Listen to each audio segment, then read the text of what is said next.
Justin Derby of Wildcat Spread 40, bringing you the latest D3 report on a very cloudy, sometimes rainy afternoon at Maxwell Field. Number 5 UW-Oshkosh came from behind in the fourth quarter to defeat number 3 Linfield in overtime, 31-24. For most of the first 3 quarters, Linfield was dominating the day. Oshkosh's offense, one of the most prolific in the country, had trouble getting on track, and Linfield's offense was managing to string together some very nice drives against a formidable defense. However, in the fourth quarter, the worm turned for the worse for Linfield, for the better for Oshkosh. Oshkosh came back for 2 touchdowns and a tying 2-point conversion to force overtime. In overtime, Oshkosh scored on a touchdown on 2 plays, and on Linfield's second play in overtime, they fumbled the ball away, helping Oshkosh to secure the win and, in their first ever playoff appearance in school history, get into the round of 4. For the day, Oshkosh had a very strong offensive performance after struggling most of the first 3 quarters, really getting things going at the end of the game against Linfield's elite defense.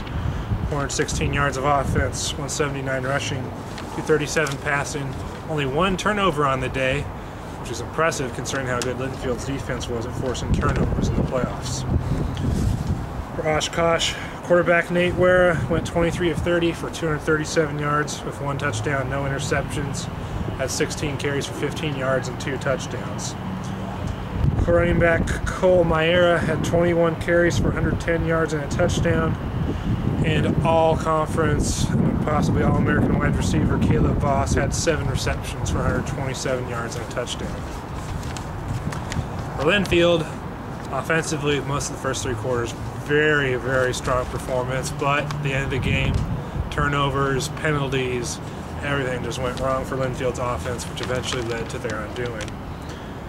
Linfield had 368 yards of offense, with 121 on the ground, 247 through the air, but 3 costly turnovers, especially the final one in overtime.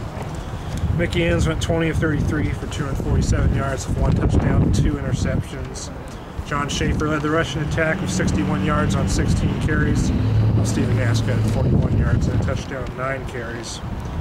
Deidre Wiersma had 7 receptions for 93 yards and a touchdown, while Charlie Poppin had 6 receptions for 108 yards and no scores.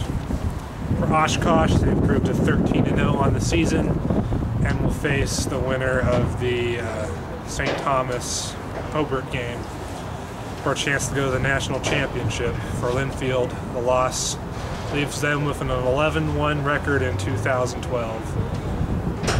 Though they still won their 4th consecutive conference championship. Linfield returns a lot of players next year and will be looking to make another splash on the national stage, much like this year. This is Justin Derby of Wildcat Spread 40. This has been the latest and last D3 report of the season.